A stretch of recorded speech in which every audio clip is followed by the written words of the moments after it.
accepted our invitation, and we are very fortunate to have him here. Dr. Raj Vedam is a public speaker who's given over 100 talks and several workshops in India and USA on his research on the antiquity of Indian civilization, and mainly contributions made by our ancestors to the corpus of knowledge systems. With an engineering background, he brings in methods of hard sciences to evaluate the evidence for the existing narratives of Indian history. We had the good fortune of hosting Raj Vedam ji at our ashram. Our ashram Anadi Foundation is located near Payani in Tamil Nadu. And then we've also had the opportunity to listen to his numerous talks, which are so enlightening. And then it's packed with so much information and knowledge that, you go back and do a lot of research on your own to catch up with what he has to say. So we are all eagerly waiting for him to speak. Over to you, Raj Vedam ji. Okay, thank you. Thank you. Just want to share with the participants again how you need to change the perspective to Raj Vedam ji in case you're seeing me on the screen. On your right side, you can see a drop-down menu where you can see Raj Vedam ji's name. You can click on that and go to his perspective. You may start, ji. Okay. So please tell me if you can see my screen.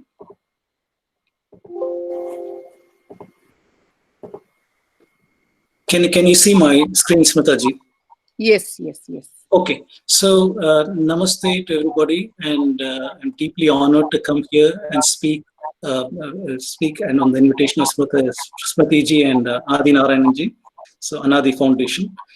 And I intentionally selected this sunset picture for this slide because it implies that we are coming to almost an end, if you will, because of many forces acting on us.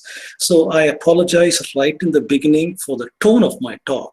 Normally, my talks are very upbeat. They are very positive, and they give a very positive outlook on history and where we need to go with it.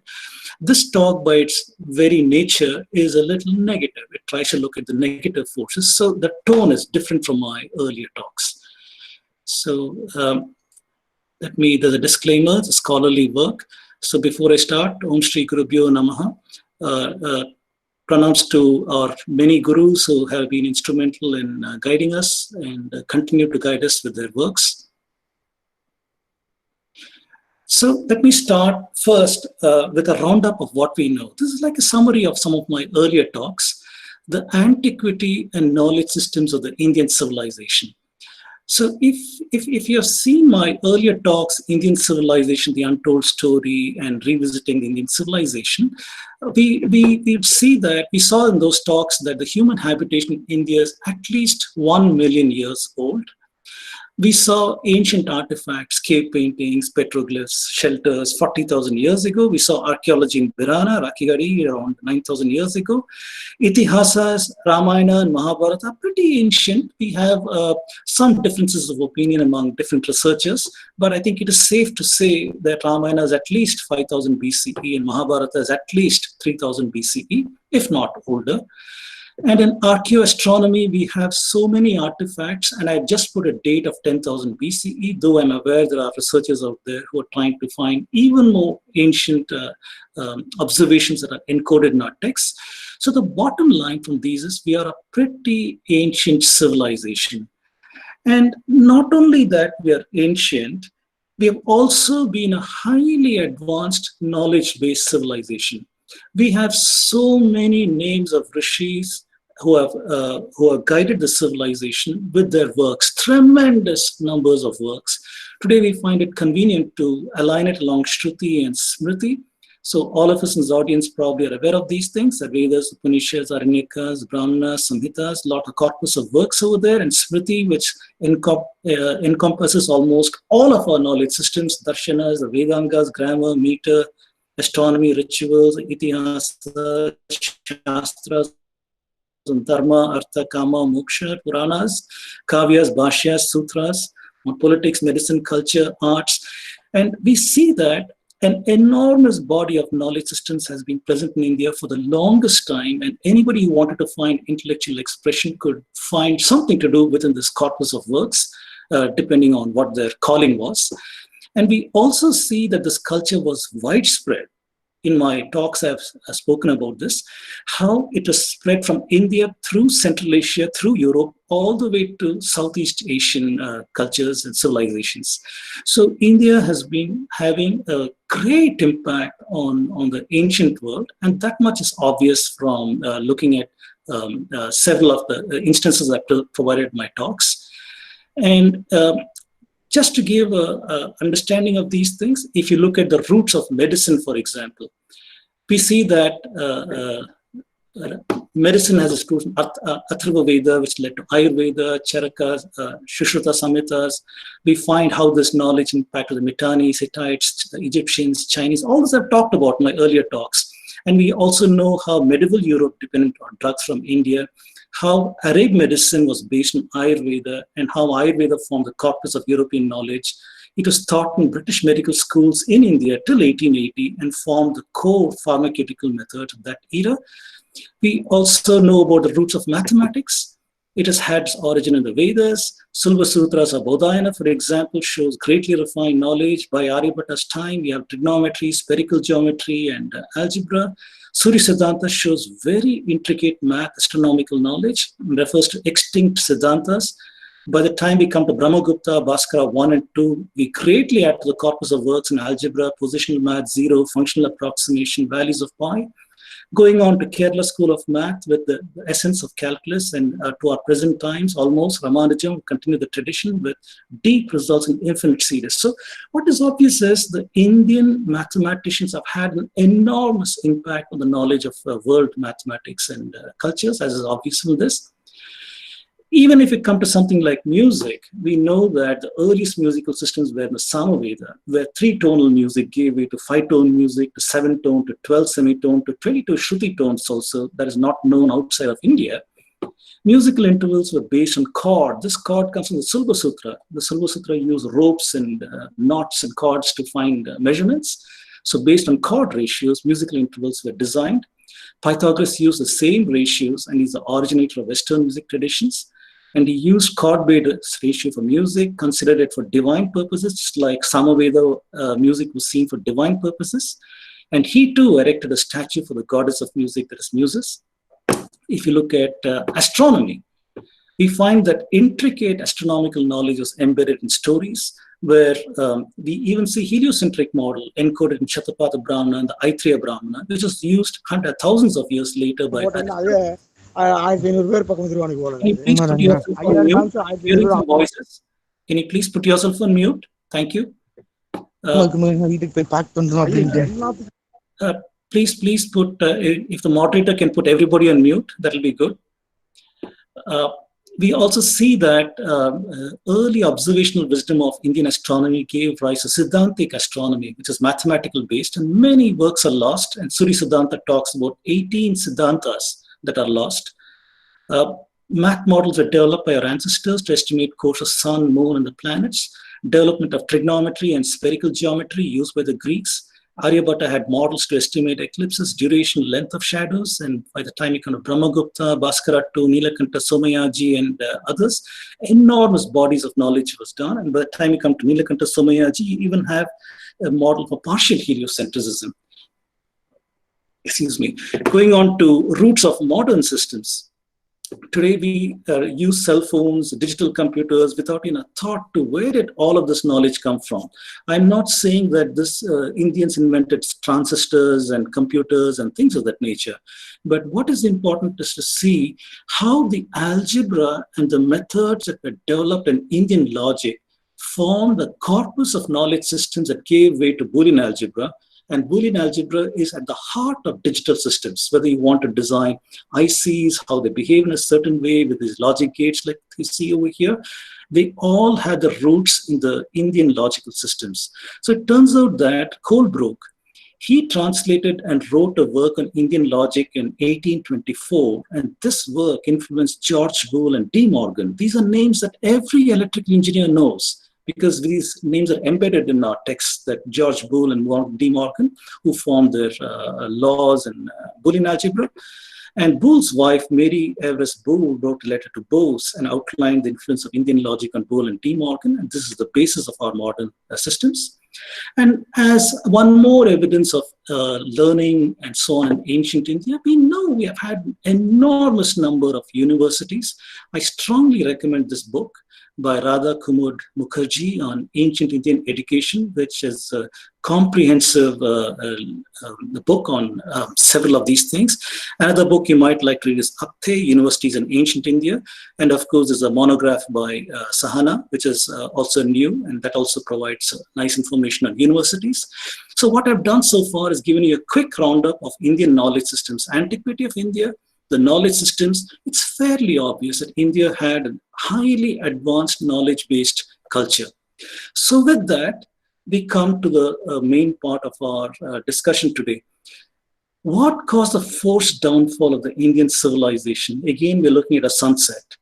There are some forces that applied downward pressure on the Indian civilization, and our talk will try to understand some of these forces. The very first force we need to reckon with is natural disasters. And this happens to every culture, every part of the world. So let us see some of these things. So we know that 8,200 years ago, India experienced a 300-year dry event. 5,900 years ago, we had intense drought. And 4,200 years ago, we had 200-year monsoon failure. This is the one that is in this Nature paper over here that caused the collapse of Mesopotamia, migration from Indus Valley civilization. And we also know a major lifeline, the Saraswati River, dried up completely in 3,900 years ago, though it was on its decline for several years prior to that. And we have several information about earthquakes, epidemics, droughts, floods, migrations, all of which have caused punctures in the Indian civilization. So I like to see the Indian civilization before this 200-year drought and after the 200-year drought. Before the 200-year drought, we have evidence of works by like Shatapatha Brahmana, the Vedas, so many corpus of works that show advanced knowledge. And after this 200-year drought, we see evidence where people have had to relearn some of this knowledge. For example, by the time we come to Aryabhatta, you see that he does not seem to have the knowledge of a heliocentric model that Yajnavalkya has encoded in Shatapatha Brahmana. He doesn't know that. So the only way to describe this kind of loss in knowledge is to postulate there has been a puncture to the Indian civilization. And that puncture probably happened when the monsoons failed for 200 years. You can imagine that it's about 4 lifetimes. So a lifetime is 50 years. It's over a lifetime of 4 generations. You had monsoon failure. That can be tremendously devastating, where the focus of society would have been survival. How do I survive? Rather than how do I protect my corpus of knowledge and continue on. Yes, we did manage to take a lot of knowledge down, but we also seem to have lost a lot. Beyond that, there has been several other factors beyond natural disasters that have caused the downfall of the Indian civilization. And with this graph, I hope to tell most of the story. This graph is from Angus Madison, where he published his data for world economies from the year 1 up to the year 2000. And what I've done over here is I have expanded his graph into a linear scale. His graph is not linear. So having put it in a linear scale, we see that the Indian economy was around 33% at the turn of the current era and dropping down somewhat over here. And let's try to understand this. Wherever I got an upward arrow, this is propping up the Indian economy. It is trying to push it upward. Wherever I've shown a red arrow going down, that's a downward force in the Indian economy. So we know that the Gupta Empire was one of those positive ones, consolidation of the countryside and economy and trying to promote the arts, promote culture, promote economy and so on. So this has been an upward pressure. But at the same time, we know that the Roman Empire adopted Christianity in 300 current era and promptly it fell into the Dark Ages. Once it fell into Dark Ages, it no longer was doing trade with India. Until such time, there was trade via sea coast to southern parts of India, where trading was happening in Arikamedu, in Muziris, in Pattanam, and other such places. But that process stopped once Europe went into Dark Ages and Christianity, and that's a downward pressure. So we see a downward pressure over here. The Guptas ended around 500 current era, so I put that as a downward pressure over here because a lot of kingdoms started splintering away and so on. Islam came on the horizon around 670 and so on. By 711 current era, it came into Sindh, and that accounted for a downward pressure over here, but still not too bad because it's propped up by southern empires. From around 700 current era onwards, the Cholas were in the ascendancy. Cholas almost had the whole of Tamil Nadu, not just Tamil Nadu, they had the Coromandel coast. Wherever you see the Coromandel Express growing, that was their extent. So they had all the way from Tamil Nadu through Andhra Pradesh, through Bengal, on to Thailand, to Sumatra, to many of these places were under their control or they were paying tribute to them. So the trade and other things impacted by a positive, strong Chola empire propped up the depredations caused by Islamic incursions over here. So by the time we come to 1100 and so on, we see the impact of the Delhi Sultanate with the Khiljis, Alauddin Khilji, Malik Kafur, and others who are destroying the Indian economy and so on. Downward pressure. That downward pressure was counterbalanced by Vijayanagar Empire. It started around 1300s, late 1300s, going on up to 1500s and so on. So this propped up, and you can see that propping up of Vijayanagar is very significant. It has kept this slope almost more positive than this. Then around 1500s, the Mughals came on the scene, and we see a strong drop in the Indian civilization going until Aurangzeb's time. And this was the subject of a talk that Abbas gave some time back. And you can see the data is reflected in Angus Madison's data, shows the same kind of thing. Then a small consolidation during Maratha times when the country was put together. Then the British colonials come on the scene over here, and that is when you see a massive downfall in the Indian civilization, going down through independence into present times. And now, ever since Narasimha Rao came on the scene, with some liberalization, we see a new India where there's still an upward pressure. So this is a very big picture that tries to correlate what happened in history along with what could have happened to the Indian civilization. And we'll talk about some of these things. I'd also like to call out what happened before the current era, in the BCE timeframe. If you look at the slope over here, this slope is approximately from about 33 till around 23% in 1,000 years. So I'm saying it's a drop of 10% in 1,000 years. So if you extrapolate this backwards to 3000 BCE, we estimate that India might have had 65% of the world GDP at that time. So if you look at the works by Dr. Srini Kalyanaraman, he talks about how Harappa was a metallurgical society and its wealth was based upon metallurgy and many other aspects. And it accounts very well that India would have had a high share of the GDP, falling since then to where we are now.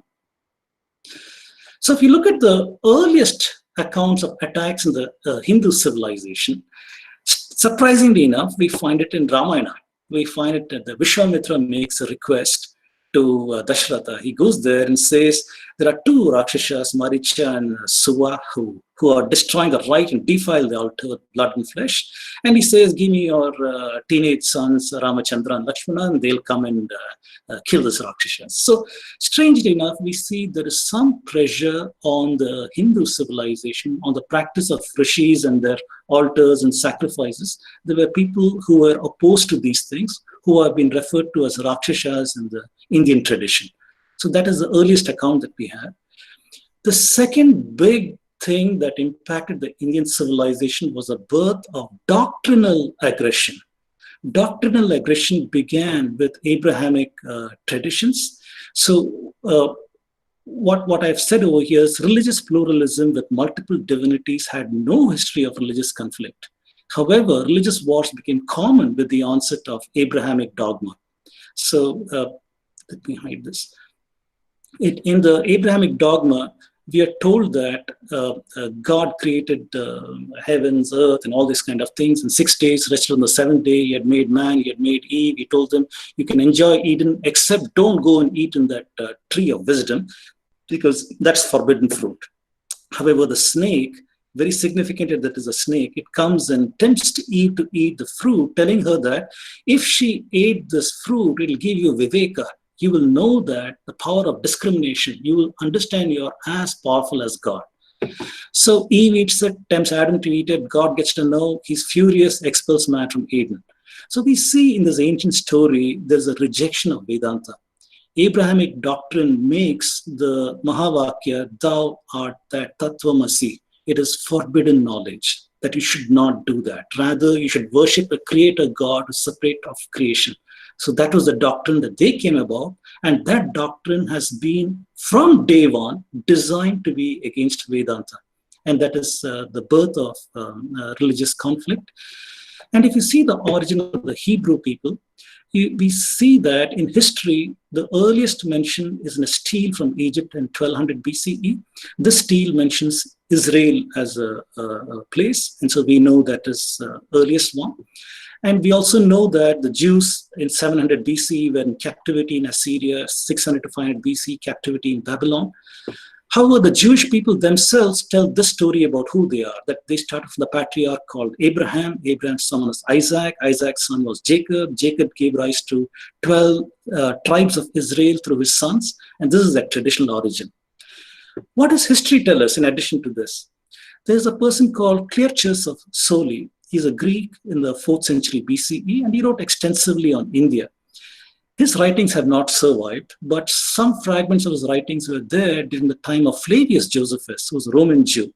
And in this work, Contra Apionem 122, he quotes Clearchus, who is in turn quoting Aristotle, who was the teacher of Alexander, if you will. And he says the Jews are the Kalami tribe of Brahmins from India. So this appears to be a strange mention over here, but if you study the history of religions, you'll suddenly see these things make sense. I don't want to go into that in this talk, maybe in a later talk. The wars that the Hebrews had in the Old Testament, for example, the book of Deuteronomy, there is a chapter 7 verse, and it says, their Lord God says they have to drive out many nations, the Hittites, the Girgashites and so on, and the Hivites and so on. And God says, destroy them totally, make no treaty with them, show them no mercy. Who were these people? Most historians now say the Mitannis were a Hurrian-speaking state in northern Syria. And according to most scholars, the Hivites and the Horites of the Old Testament were the Hurrians who lived in Canaan. Mitanni kings had Sanskrit names. They invoked Vedic deities and peace treaties with Egyptians. I talked about this in my talks earlier. So what this shows is the history of the Jews as encoded in their texts show that they were having wars with the Vedic people. So we know that the Vedic civilization was under attack from the Abrahamic people from a very, very early period of time. We are talking here about 1800 to 1500 BCE. That is the time frame that we're talking here. We know, how did the Vedic civilization even get there? We know that the drying up of the Saraswati around 1900 BCE, as well as the drought that we had in India, led people to migrate in all directions, including going to the Fertile Crescent. The Fertile Crescent was a Tigris, Euphrates, and the Nile, that valley. And in an earlier paper talk, I've shown a paper which talked about Indian Zebu cattle that were found in Mitanni lands in 1900 BCE, and several other artifacts that make us believe that Indians had moved to this part of the world. That's how Indian civilizations found their way in these parts. There is one more instance of when Christianity came on the scene, the eradication of Hinduism in Armenia. This is just one such example. So there is a person, historian called Zeno Gluck, who was a disciple of Gregory. And he says that there were 7 Hindu cities established in Armenia around 349 BCE. This should not be surprising to us because Armenian people were businessmen. They were traders. They used to come and trade with India. Either they were on the Silk Route, or they came by the land route, or they had the sea route. And so we know they traded in southern India. We know they had trading links with Gujarat and other places. So it is not at all surprising that the reverse movement also happened. And 7 Hindu cities were established in Armenia. And we are also told that they worship Ganesha and Krishna. Gregory, He was a Christian and he led a murderous assault on the Hindus where every man, woman, and child was put to death on his orders. The temples were destroyed, and that basically that genocide wiped out Hinduism in that part of the world. And we know that Christian assault advanced up to northern Afghanistan, called the Parthian Empire in those days, and up to Iraq. It did not come closer to India. This is a well-known sad story in the Indian civilization. We know the Islamic aggression from 711 current era to 1700s current era. A whole lot of Muslim despots and tyrants and murderers, starting with Bin Qasim, Ghazni, Ghori, Delhi Sultanate, Bahmani Sultanate, Mughals, Tipu, the Nizam, many people who belong to this genre of theological hatred towards the Indian civilization. Their works resulted in destruction of temples, libraries, institutions, genocide of population, slavery, jizya, forced conversion, and the suppression of the identity. So if you look at Conrad Elst, he's got a very nice article on his site, was it an Islamic genocide of Hindus? It is estimated that 50 million plus Hindus were killed during the Islamic aggression on India.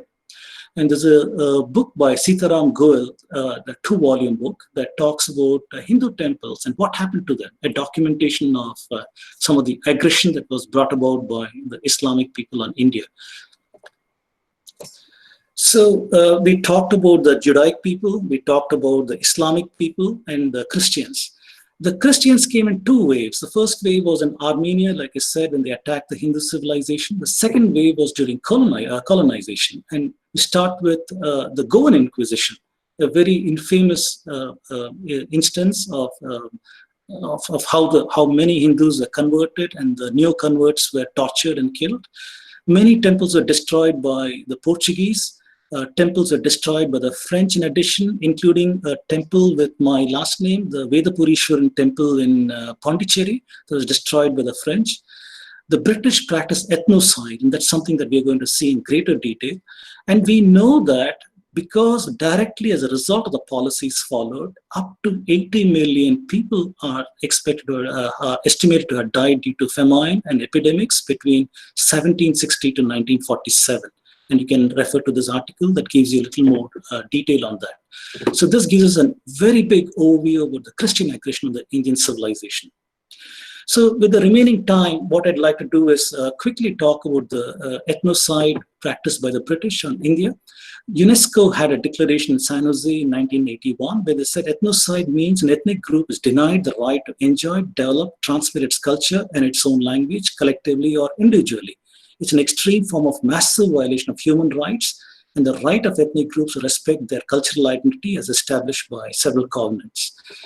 So how do we see ethnocide practiced by the British? This is not a word that has found its way to the Indian education system yet, but I have started using this for the last 1 year. The British orchestrated ethnocide by 5 mechanisms. One is the creation of widespread poverty. Second is the destruction of identity via the manufactured caste. Third, destruction of identity via distorted history. Fourth, destruction of religion via missionary activity. Fifth is the destruction of education systems via the introduction of English. So we can look at each of these things in fairly big detail.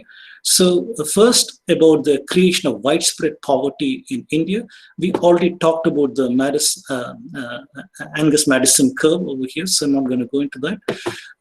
Often give an example in my talks about how poverty was engineered in India, and I gave an example in my talks about Thanjavur. So what happened there? What was the modus operandi? First, Dalhousie had brought about something called a doctrine of lapse. Doctrine of lapse was that if a ruler who was under the protection of the British, he died without a natural heir to the throne, then the British would annex that state. So that was the doctrine of lapse. And they applied it in Thanjavur. In Thanjavur, after the Vijayanagar kingdom fell, it was ruled by the Nayakas, the Marathas, and so on. And one of them was Shivaji II. And during his reign, Hyder Ali and the French were attacking Thanjavur. So he asked the British for help. The British helped him to drive them away. But then he died without a successor, a son. And when that happened, the British annexed Thanjavur. And overnight in Thanjavur, the taxes went from 15% up to 56%. and that impoverished the lands, the entire countryside. And that taxation also caused a serial collapse of economy. And I've talked about this at length and how India became poor. So please see that. If you refer to the works of Dharampal, he talks about how widespread learning was in India, how many schools there were, how they were all funded by the farmers themselves, how it was not funded by the kings, but by every village has its own pathashala funded by the villagers themselves. Such a distributed model was destroyed because of taxation. That is what we learn out of this creation of poverty. We also know that there were enormous numbers of artisans who were creating wealth in ancient India. However, once the British got loot and taxation from India, as well as knowledge of manufacturing, whether it was iron, zinc, textiles, cotton, muslin, or dyeing with indigo and other such things, once they learned these technologies from India and once they had the money, they fueled their own industrial revolution. They also prevented India from participating in industrial revolution. That means artisans were out of a job. So it was a serial collapse of economy, which had deadly consequences in India. So farmers, artisans produced goods of value in ancient medieval India with expertise in agriculture, metallurgy, textile, engineering works. Taxation collapsed economy. Industrial revolution policy was underwritten by Indian money and knowledge. Artisan classes were impoverished by British manufactured goods. British education collapsed traditional learning and disconnected people from the roots, and missionaries further took advantage of this poverty turmoil in the country by producing atrocity literature, creating caste, and so on and so forth. So this is one more eyewitness account from Will Durant, who visited India in 1930, and he was basically horrified at what the British had done. And you can read this book of his, Case for India, that documents a lot of this data that I put over here and some of the observations that he did on how the British did unfair trade practices, unfair taxation, and basically impoverished India by creating huge national debt for India. And one more person that I've talked about in the past, Utsa Patnaik. So she recently in 2018 came out with this report that the British had siphoned out $45 trillion from India. She says between 1765 to 1938, that is the amount of money they took from India. There's virtually no increase in per capita income between 1900 to 1946. And the per capita annual consumption of food grains went down from 200 kgs in 1900 to 157 kg on the eve of World War II, and down to 137 kg by 1946. Statistics like this hide malnutrition and mental retardation and infant mortality, maternal mortality. So many health statistics and others are hiding in statistics like this. So we examined ethnocide in the context of poverty. What about caste? The identity was altered in India by what they called as caste. So in the Srimad Bhagavad Gita, in chapter 18, verse 41, there's a description of Varna, where Brahmanas, Kshatriyas, Vaishyas, and Shudras are distinguished by their qualities of work in accordance with their gunas and nature. So this is the Indian understanding of Varna, and Jati is a traditional occupation. However, these people came and mapped the Portuguese concept of casta onto India. And I strongly recommend this book, Castes of Mind by Nicholas Dirks, where he provides a very, very good overview of what was the motivation of the British to do these things, how they did this, and how this became a dominant way in which Indians look upon themselves. Another excellent book for this is Breaking India. So please take a look at that also. And one example is Herbert Risley, who was a census commissioner in India. So he used race science and used some discredited metrics like this to classify people in terms of the width and height of the nose, entrenched the notion of Aryans as a race, entrenched the notion of caste in the census of 1901. And he created in his gazettes about 2,378 castes, tribes, subcastes, and ordered them by social preference. All these things had the net effect of Indians taking on this unnaturally force-fit identity on themselves. And today, this is the dominant way Indians see themselves, although this is the traditional way that we are looked at ourselves. So this is one more way the British practiced ethnocide in India. Destroying the Indic culture itself. If you read Dharampal's Beautiful Tree, we get a excellent idea of how India was just before the British had come. So we know from the earlier slide that poverty destroyed education systems across the country. Babington Macaulay came on the scene with the English Education Act in 1835.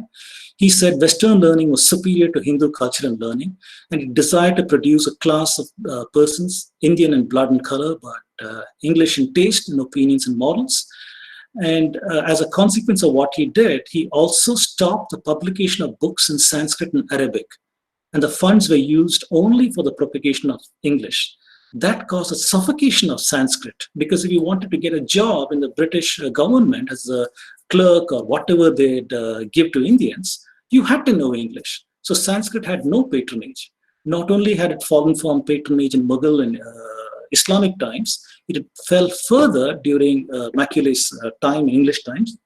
And the suffocation of Sanskrit and the rise of a class of elites who had adopted English, who looked down upon the classical languages of India. So distancing from Sanskrit meant a pervasive break from the past, where Indians could no longer connect to their roots. We also know, I've talked about this extensively in my talks about how the British distorted our history. So identity was perverted by caste, as well as by taking away, distancing Indians from Sanskrit, and by distorting history. We are told that Aryans invaded India 1500 BC. The Harappans were driven to the south and became Dravidians. And Aryans imposed a Vedic religion. They caused Dravidian backwardness and poverty and oppression by Brahminical priesthood, and Dravidians are a separate race and religion. So today we find there are more agencies. It started with the British, but there are a lot more agencies highlighting and distorting Indian history: the colonial, Eurocentric, the vested interest, which is the church and the mosque, liberal academic bias, as well as the Marxists. All of these people have a vested interest in controlling the history. So history plus ideology is a subversion of identity. They practice Hindu phobia, this is bigotry and hatred against Hinduism and Hindus. So conversions were a dark chapter of the British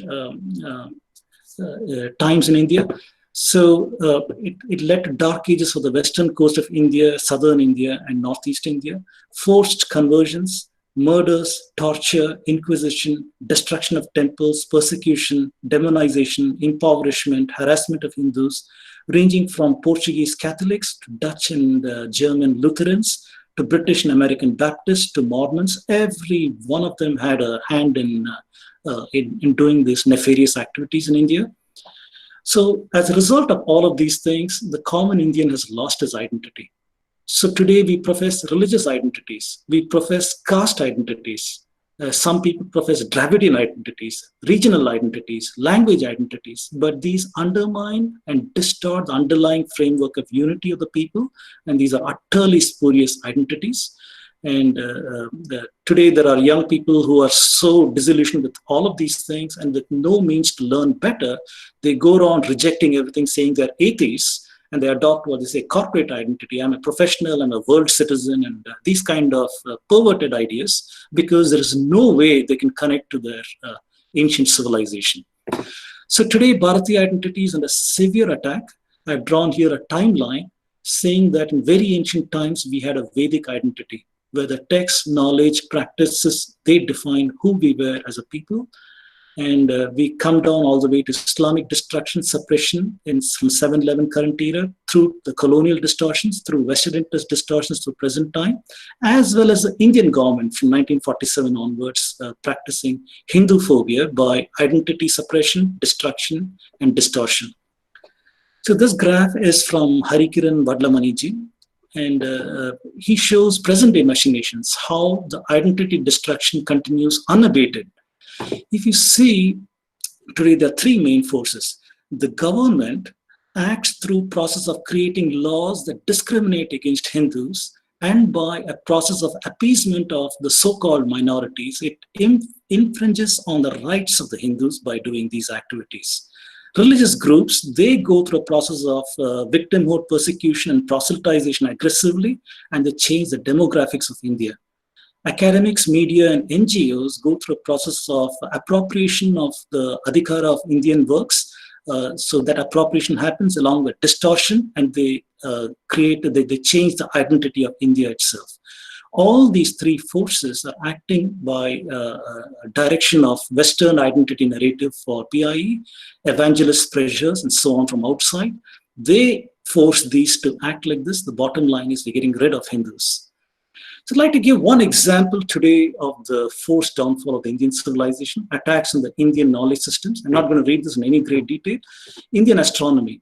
There have been attempts to discredit Indian astronomy because Indian astronomy has got the power to overcome some of the wrong narratives on Indian history, especially the Aryan invasion, because in the internal evidence of Indian texts, they have got astronomical measurements that go far beyond this 1500 BCE time frame. So once people in the colonialists got to know about it, people like John Bentley, they came about saying that Hindu chronology is fabricated, and they proposed that all of these astronomers fabricated their works. And Max Muller, he just said that he's not going to accept any of the early texts except Vedanga Jyotisha.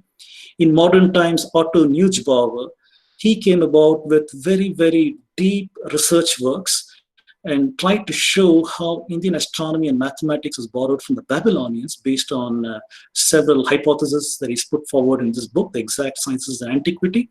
However, I strongly recommend reading Subhash Kak's work on Babylonian and Indian astronomy, early connections, where he completely attacks this idea and shows that these are based on wrong ideas. And his student, Otto Neubauer's student, is David Pingree, who was another famous professor who wrote works like Yavana Jataka, for example. So he also proposed similarly by a process of mistranslating a Nepali copy of Yavaneshwara's work.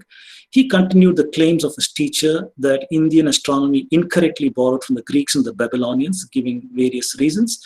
And again, I suggest Subhash Kak gives a concise rebuttal to these ideas, as well as Shukla, who in 1989 rebutted and corrected translations of Yavana Jataka, as well as Bill Mark. Bill Mark completely tears the thesis of David Pingree and says that several problems are there. Mark claims Pingree fabricated findings, misread conjecture to arrive at conclusions. These are very, very strong statements, but this is in a paper by Mark that talks about this. And their student, David Pingree's student, is Kim Lofker, who wrote this book on mathematics in India. And she continues, she subscribes to Aryan invasion theory and continues with saying that Indian mathematics has borrowed from the West, and it has not influenced Europe, and discards the idea that it influenced Europe, and so on. So this is just an example to show how the pressures of trying to deny Indian scholarship continue to the present times. It is not an isolated incident in the past. It is happening even today as we speak. I'd like to give some exhibits of consequences of war in the Indian civilization. And maybe I'll skip this section in the interest of time and just go to this one. So today we find all over there's an infiltration of media. Perhaps this has been happening since 1990 onwards by hostile forces. You see that today movies obligatorily use Hindu villains, Hindus as venal characters, and if a Christian or a Muslim character is shown as somebody who's a villain, you always find is a noble character. He'll turn back and find inspiration in his texts and change his bad ways and become a noble person. And you find there's a mocking of Hindu notions, doctrines, ideals, and divinities. And whether it's in North Indian cinema, in Hindi movies, or Tamil movies, or Kannada, or Malayalam, or Telugu, the story is the same. It's pervasive. Today, every movie does this, and there is an attack of Hindu identity by media. There's a deep programming of minds in the children's minds. So, for example, this meme shows that children protest Diwali, however, celebrate things like Halloween. And so there is an attempt to control children's mind, where deracination is rampant today in the school system. There's a toxic mix of textbook content and dogma, which forbid the Hindu expression, where identity separation is actively practiced. For example, in the NCERT textbooks. This meme over here shows the intolerance of Christian convent schools, where students are expelled for chanting Bharat Mata Ki Jai, or wearing a tilak, a girl is punished, or playing Holi They're punished and girls commit suicide, wearing vibhuti or Rudraksha Bandhan, or bursting firecrackers, or chanting Jai Shri Ram, applying henna, or wearing Ayyappa Mala. So many instances of these are happening. This is just a meme, obviously, but this is widespread in India today, which shows a suppression of activity. There is also an attempt to dehumanize the population. The suffering of the majority population does not register. It is normalized. The demonization and dehumanization of the Hindu people is normalized and ignored. For example, even though the 400,000 Kashmiri Hindus, Sikhs, Buddhists, and others are without a home for 30 years, there is no feeling about this at all, no registration in the media, whereas even 30 days without internet caused enormous issues. Voices are gagged. There are global nexuses that practice Hindu phobia with impunity. Here we have a tweet from Aarti Tikku Singh, who says that Islamists drove me and my community out of Kashmir, and Hindu India denied me a voice for 30 years, and this Islamist, Ilhan Omar, she gagged me today under the chairmanship of Democrat Congressman Brad Sherman. So clearly, even in the United States today, such things are practiced, voices are gagged. There's discrimination happening with impunity, whether it is in advertisements that you see and for housing or for jobs, that they want only Christians or Muslims, or whether you see the policies of governments like Kerala, loan waiver scheme only to people who convert to Christianity, or government jobs reserved for Christians who have converted from Hinduism, and so on. You find aggressive proselytization and targeted violent acts. For example, the adopting of Hindu symbols in many of the Christian churches increasingly emboldened hostile activity, where they even go to Tirupati, they go into temples and they say you're worshipping the demon, harassing the devotees. The Joshua Project, a prime example of pouring of outside money to change demographics of India, as well as targeted murders of people. You find a soft cell of terrorism and global media nexus. For example, Washington Post that calls this terrorist as an austere religious scholar at the helm of Islamic State, dies at 48. Amazing how they could do this. You find a compromised media and global nexus, again, Washington Post that talks about a Hindu nun charged with terrorism. At the same time, this US CIRF that finds it fit to give reports in India without even taking a look at what is happening in the neighborhood. So, and come to a very end of my talk over here. So I'd like to show this is you as a Hindu. A Hindu has a baggage. The baggage is of our history, of our identity, of our cultural practices, and of our ecosystem. By ecosystem, I mean temples, universities, schools, sacred spaces, and so on. Cultural practices are the marks, vibhuti, Rudrakshamala that you might have, and so on. Festivals that you celebrate, food that you eat, and the identity that you have. Obviously, every one of these has, by this very short, high-level overview, has shown you that your history is attacked, your identity is attacked, your cultural practices are attacked, your ecosystem has been attacked. Deracination is rampant, and this distortion and erasure of the Hindu identity, that is what is going on. However, we belong to a civilization that says, Satyameva Vijayate, truth shall prevail. So we should persevere. So this is just one example from today's news that I put over here. For example, Srijan has been doing a marvelous job at hosting KK Mohammed, a reputed archaeologist of ASI, as well as Professor Meenakshi Jain. And KK Mohammed has been alerting to us about what Ram Janmabhoomi excavation has been telling us, as well as showing how the Marxists have distorted the facts and trying to change the judgment in the Supreme Court, as well as Meenakshi Jain, who said the same thing about how the leftist historians, the lies they said. And today's Republic News that says an ordinary contractor who's not even an archaeologist, just leveling the ground in Ayodhya, he found ancient idols, artifacts, and so on over here, which is astounding. Whereas we had ASI, reputed archaeologists and historians available, not one of them seems to have even taken a broom and brushed the ground in Ayodhya to make the claims that they did, whereas an ordinary contractor has found amazing numbers of artifacts. This is in today's news. So I say that truth is on our side.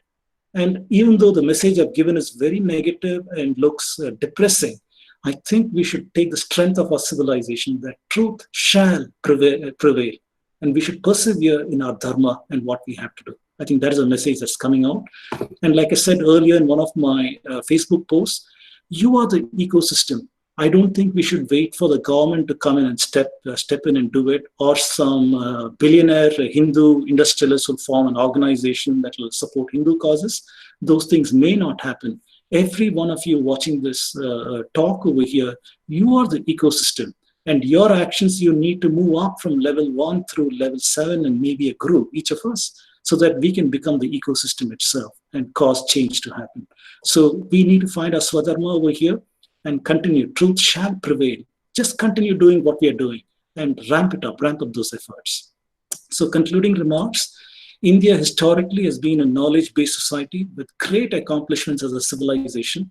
The historical view of Hindu education, heritage, expression, and geographical presence shows enormous, relentless trend downwards for 3,000 years.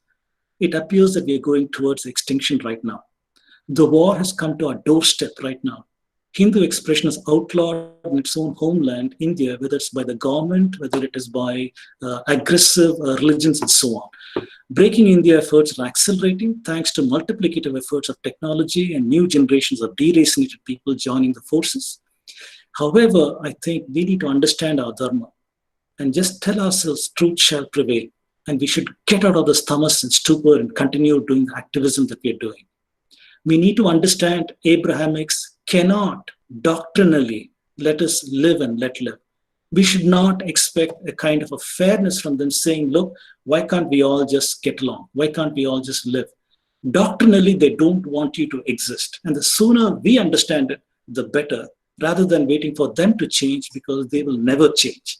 So I think we need to understand our dharma and try to spread the message of truth as contained in our texts, what our rishis have told us, and so on, because we have the answers to the global problems of today, whether it is epidemics like COVID, whether it is the rape of the Earth's resources, climate warming, and global climate change, and so on and so forth. We have the solutions. We know how living within our means, aware of our dharma, aware of our karma, we'll be able to live lives that are friendly to the earth. So let's get out there. Let's talk about it. Let's get out of our tamas and talk about it.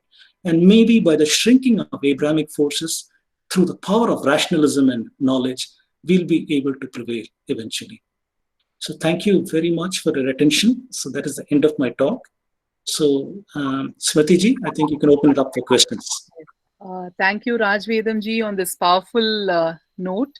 As always, each of these slides is a potential, path for exploration. And I think there's a lot of scope for homework and research, personal research.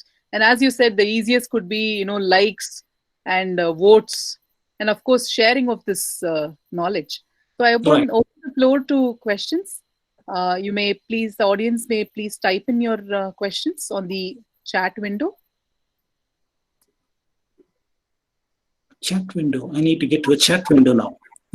Where is the chat window? Okay, here it is. In fact, one of the audience has shared that I'm in a Hindu school, but the principal stops our school children to greet teachers from saying Jai Shri Krishna or whatever, So we can definitely relate to what you're saying about how systematically we have been prevented from the Hindu identity. Right. So I think not only that, I know that there are schools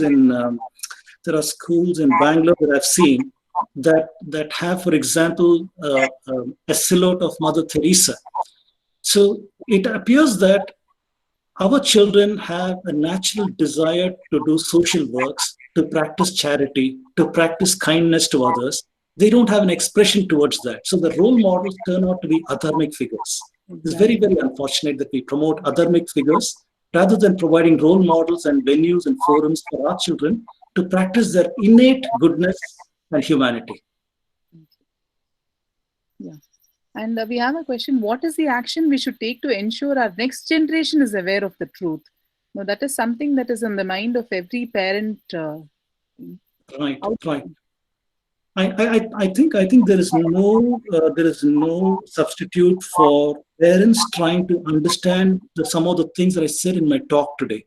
There are a whole lot of talks on YouTube and other places where if people don't want to read books, go to a talk, understand the issues, and translate them in a nicer way to the children so that the children understand and they also ramp up. Let them understand the basics of Dharma, that let them not be utterly rudderless. Let them understand what is your Dharma. Let them show the parent father and say, this is the father's Dharma. See what he's doing. All the various caps he's wearing. One is going out and working, other one is taking care of the family, doing repairs around the house, doing shopping, these are all little dharmas that father is doing.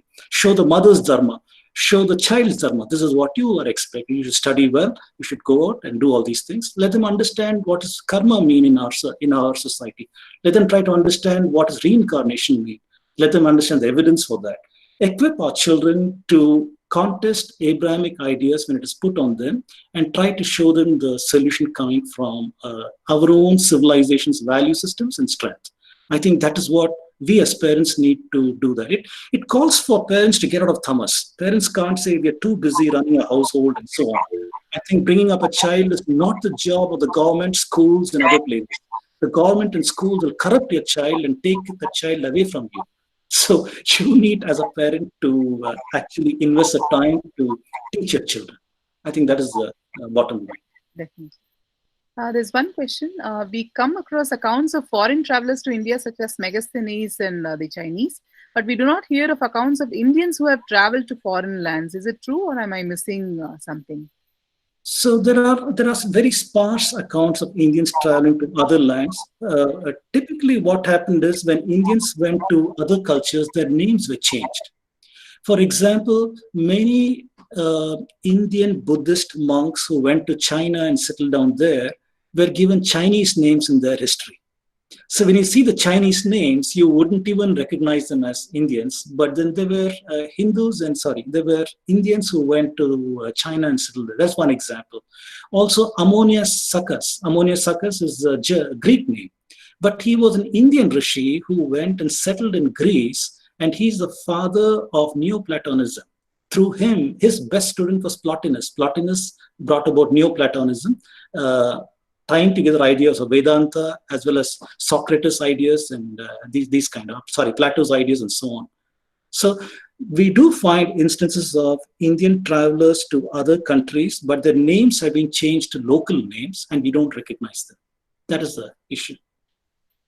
Just to add to what you're saying, the Tamil work Bogar Ezhairam also has found, apart from medicine and Siddha concepts, it also has information on Bogar's travel to China.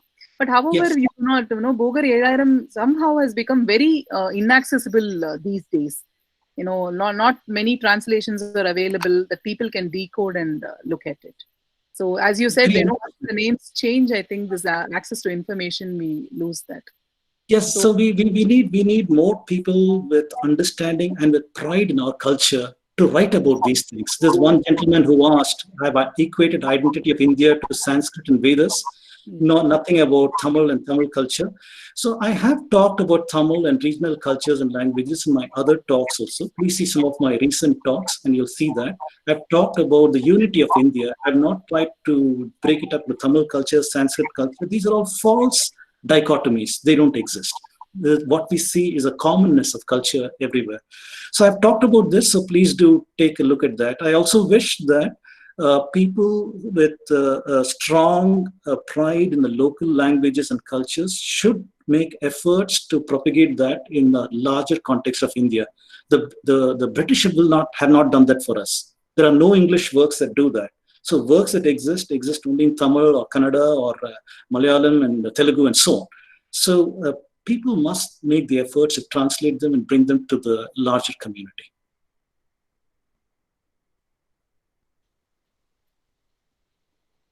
Let me look at questions.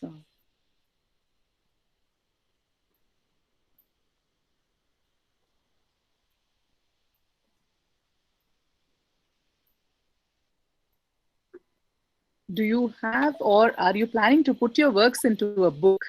So this is something that Yes.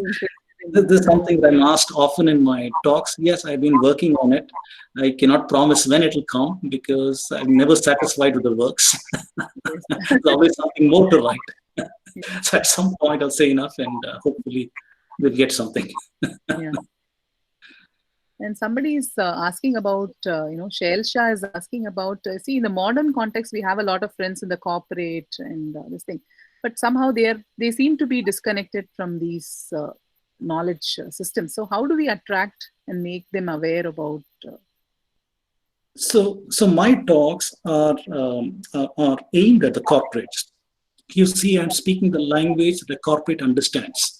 I'm speaking the science that a corporate understands. So my talks are directly aimed at young professional Indians or anybody else. So please encourage them to see talks such as mine, where I'm posing it in a language they understand, in the metaphor that they understand, and they can do the comparisons, look up the data points I'm talking about, and increase their own awareness. We're not looking to change anybody or convince anybody. It is only trying to show this has been my journey. And if you take a look at this, you will understand something more than what has been programmed into you in the school system and the media system. So I think with this, can we close the session? Yes. So thank you. Yes, many thanks. Thank you all participants who have joined from different parts of the country and the world.